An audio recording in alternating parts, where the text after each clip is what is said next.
At Bonhams Auction House, some motorcycles defy logic more than rarity. Think steam-powered monsters and gold-plated customs. These aren't typical collector bikes. They're the strangest ever sold, including one truly bizarre two-wheeled marvel.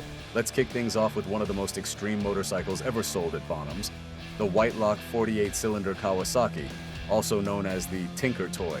This thing is built from 16 Kawasaki KH250 triple engines, all fused together into a single, functioning beast. That's 48 cylinders in total, lined up in a radial configuration that looks more like an exposed aircraft engine than a motorcycle. Created by British engineer Simon Whitelock, it runs on a custom crankshaft and even starts with compressed air, because regular ignition just wouldn't cut it. CCIT's not fast, it's not street legal, and it's definitely not practical. But none of that matters. This bike is pure mechanical obsession, a one-off experiment that pushes motorcycle design to its absolute limit. It sold for £92,000, around $114,000, at Bonhams, and it's easy to see why. You're not just buying a motorcycle here. You're buying a jaw-dropping, moving sculpture of engineering madness. What do you think? Does a 48-cylinder engine belong in a bike? Or is that just one step too far? Next, we have the 1938 Bro Superior BS4, which isn't just rare. It's the kind of machine that makes even veteran collectors stop and take a second look. Only 10 were ever built, and even fewer have survived in good shape.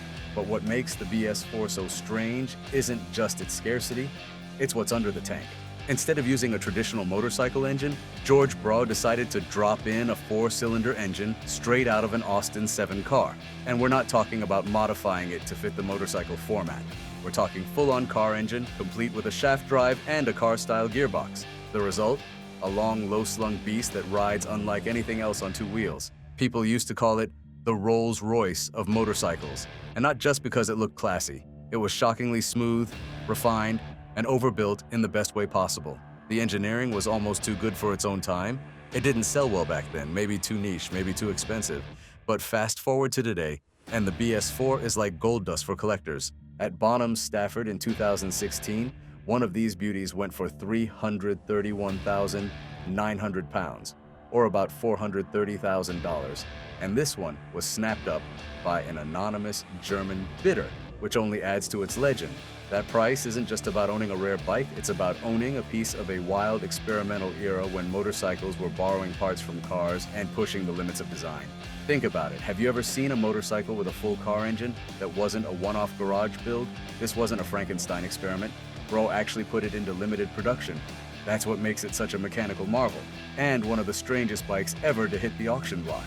All right, now buckle up, because this next one completely rewrites the rules of how a motorcycle is supposed to work.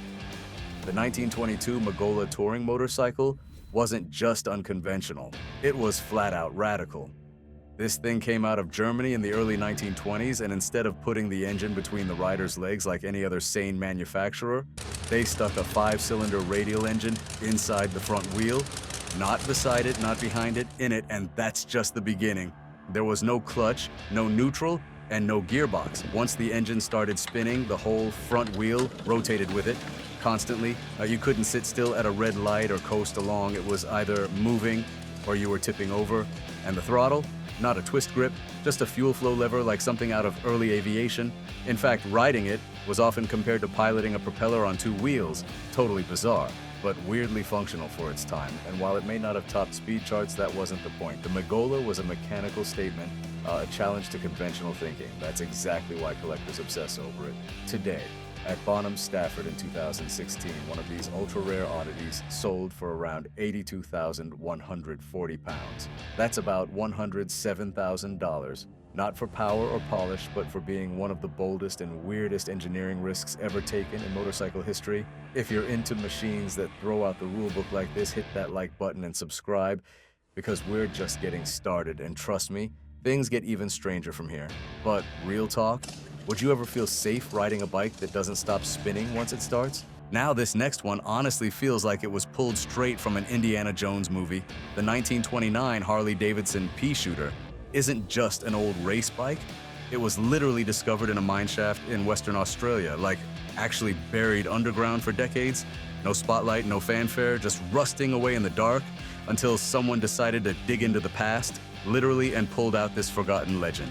Harley built these machines during a wild, dangerous era called board track racing, basically racing on giant oval tracks made entirely out of wood, and these tracks were brutal. Riders had no brakes, no safety gear, and no margin for error.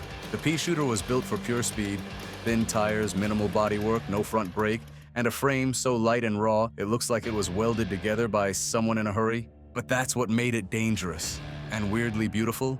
This particular one was restored but not overdone. It still feels like something that could shoot down a wooden track at over 150 kilometers per hour and leave splinters in your teeth. That kind of speed in the 1920s? Terrifying. Especially when your safety system was basically hold on tight and don't crash. Collectors love it not just because it's rare, but because it captures this fearless moment in racing history. It's not just a bike, it's a survivor. At the Bonhams Las Vegas auction, it went for around $125,800. That's a serious price for something that originally cost less than a decent horse back then. But when you factor in the story, the danger, the rediscovery, the legacy, it starts to make sense. So here's a question. If you pulled this out of the ground after 70 years and cleaned it up, would you take it for one last lap?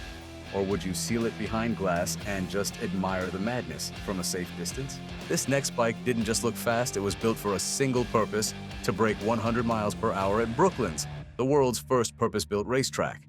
The 1929 Grindlay-Peerless 100 Racer wasn't about mass production or comfort. It was a handcrafted machine made for a handful of brave souls trying to push the limits of speed in the pre-war era. Only 2 of these bikes are known to exist today, which already makes it ridiculously rare. But it's not just the scarcity that makes it special, it's the story behind it. These were bikes for record attempts. No lights, no fenders, just stripped down, purpose-built engineering with one thing in mind: go faster than anything else on the road. This one went under the hammer at Bonhams Stafford in 2022 for 74,750 pounds, about $84,000, and while that might sound modest compared to the other bikes on this list, for collectors, it's a holy grail. It represents a time when racing was mechanical, brutal, and all about guts. Sitting on something built purely for flat-out speed with barely a thought for safety takes a different kind of nerve. Just starting it up feels like a full-on act of bravery. Now, if you're into bikes that belong somewhere between a museum and a daredevil stunt show, the 1911 Flying Merkel board track racer is definitely your kind of weird. This thing isn't just old, it's a relic from one of the most dangerous eras of motorsport history. And the name, Flying Merkel, already sounds like something Evel Knievel would have ridden if he were born 50 years earlier. Let's start with the look. Bright orange paint, minimalist design, and a belt drive system, which was cutting edge for the time. But the real kicker, it had no brakes, not a single one. This bike was purpose-built for board track racing, a sport where riders would fly around oval wooden tracks, leaning deep into turns at breakneck speeds with nothing but nerves and raw instinct to keep them upright. These were planked circuits with no guardrails, no helmets, and barely any rules. Basically the 1910s version of extreme sports. The Flying Merkel wasn't just bold, it was fast. It could top over 100 kilometers per hour, which in 1911 felt like flying a rocket on 2 wheels. Riders would race inches apart, wheel to wheel, and hope that no one went down, because if someone did, the consequences were usually brutal. And that's why these bikes are so rare today. Most were either destroyed in crashes or worn down by hard racing, which makes any surviving model a total unicorn.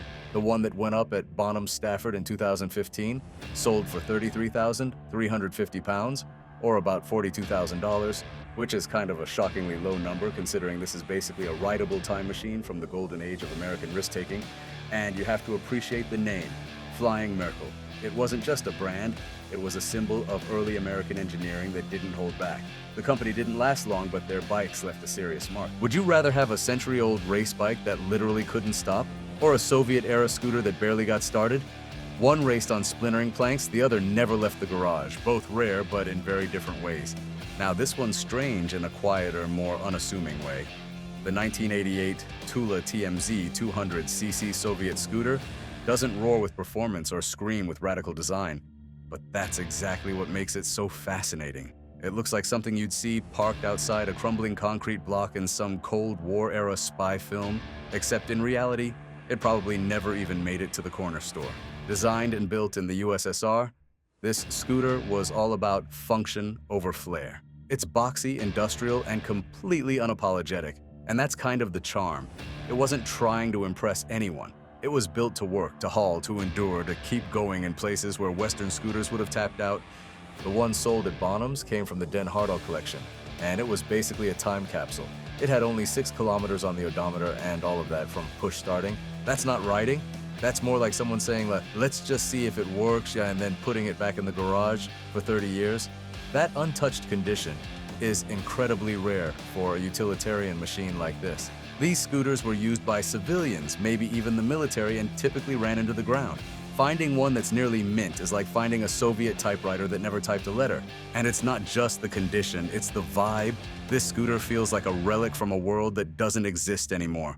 A world of ration books, state factories, and gray winter skies. The estimate hovered between $2,300 and $4,600, which might not sound like much, but for a collector, that kind of preserved Cold War oddity is a museum piece. It's not flashy, it's not fast, but it's strange in a way that's hard to replicate, a machine built to serve that never got the chance to. This thing doesn't just look futuristic, it was futuristic back when most bikes were still figuring out how to look cool. The 1980 Kawasaki Mystery Ship is one of those rare motorcycles that makes people stop and stare, even if they don't know a thing about motorcycles. Designed by Craig Vetter, the guy behind the Vetter fairing and a pioneer of aerodynamic motorcycle design, this bike wasn't meant to blend in. It was meant to challenge everything people thought a performance motorcycle should be. Only 10 mystery ships were ever made. That's already exclusive enough, but the one that sold at Bonhams, it's one of only 2 that were turbocharged. That instantly takes this bike from rare to almost untouchable. Most collectors dream of owning something one of a kind, but when you're looking at a turbocharged mystery ship, you're in a whole different league. The design is a full-on fighter jet, low-slung aerodynamic fiberglass fairings, and a kind of aggressive confidence that still looks bold even today. It gives off a serious drag strip attitude, like it's ready to hit 200 miles per hour just standing still. What makes this bike even more special is Vetter's approach. He didn't just bolt on some fiberglass panels and call it a day. He built a philosophy into it. What would happen if you stripped away every traditional idea of what a motorcycle should look like and focus entirely on performance and efficiency? That's what the Mystery Ship was. A statement, an experiment, and a total design icon. Bonhams sold this rare turbocharged model for around $20,125, which honestly feels like a steal considering the legacy and rarity. Most bikes from the 80s are forgotten in dusty garages. This one looks like it came out of a concept sketch from 2080. So, let me ask you, would you pick this low-key turbocharged sci-fi legend, or something way older like the Megola with an engine spinning right inside the front wheel? Totally different types of weird, but equally unforgettable. This next bike really makes you stop and do a double take. The 1922 Nere car isn't trying to be fast, flashy, or aggressive. In fact, it looks like it's not even trying to be a motorcycle at all, and that's kind of the genius behind it. At first glance, it feels like you're looking at some odd soapbox derby racer with handlebars. But everything about this machine was intentionally designed to break away from traditional motorcycling. Hub center steering, feet-forward riding position, a pressed steel chassis. This was more of a rolling thought experiment than a speed machine. And the name says it all. Nur comes from its inventor, Karl Nereker, and a car is exactly what he was aiming for. This thing was built to be an everyman's motorcycle, something safer, more comfortable, and honestly, just less intimidating. The ride, surprisingly chill for the 1920s. The friction drive transmission gave it a kind of smooth, whispery motion, and the riding posture was completely upright, like you were lounging in an old armchair on wheels. People who bought the Neurocar weren't trying to live on the edge. They were just looking for a better way to get to work without dealing with the quirks and dangers of traditional bikes. The one that sold at Bonhams Autumn Stafford sale in 2017 went for around $19,098. And collectors love it because it's just so unapologetically different. It wasn't trying to impress racers. It was trying to rethink what a motorcycle could be. It didn't win races or break speed records, but it challenged the entire idea of what riding should feel like. Ever wonder what motorcycles would look like if they'd evolved from comfort and safety rather than speed and adrenaline? This might be the closest thing to that alternate timeline. So, which would you pick for a spin? The turbocharged fiberglass missile from the 80s or this calm, quirky time capsule from the 1920s that put safety first? All right, now this one's in a class of its own. The AJS Porcupine isn't just rare, it's borderline mythical. Just the name alone already sets the tone. You don't call a race bike Porcupine unless it looks like something no one's ever seen before, and this one really didn't. With those sharp, spiky cooling fins shooting out from the sides, it looked more like a war relic than a sleek racing machine. But here's the wild part, it wasn't just about looks. Underneath that odd body was a horizontal twin engine, which, if you're not familiar, means the pistons lay flat, almost like they were hiding. It was an unusual design then, and it's still rare now, but somehow AJS pulled it off. This bike actually won the 500cc World Championship in 1949. That's right, a motorcycle that looked like a metallic hedgehog took on the best in the world and came out on top. The E95 version that won is now legend, and only 4 porcupines were ever made. 4. That's not rare, that's practically unicorn status. One sold at Bonhams for $675,000, and another fetched over $400,000 years later. And the price isn't just because of the championship win, it's because the porcupine represents a time when racing was still full of experimentation. Brands like AJS were willing to try anything if it meant shaving off a few seconds on the track, even if that meant putting the engine flat and giving it a spiked haircut. Of the 4 surviving Porcupine E95 models, one famous example was owned for decades by Roy Richards, the founder of the UK's National Motorcycle Museum. It was later fully restored by Team Obsolete before appearing at Bonhams in 2011. But despite its success, the Porcupine didn't become a standard. It was too odd, too different, and maybe even a little too complicated, and that's what makes it fascinating today. It's a reminder of how bold engineers used to be before racing got too safe and formulaic. And there you have it, some of the strangest, rarest, and most downright unrepeatable motorcycles ever to roll across the Bonhams auction block.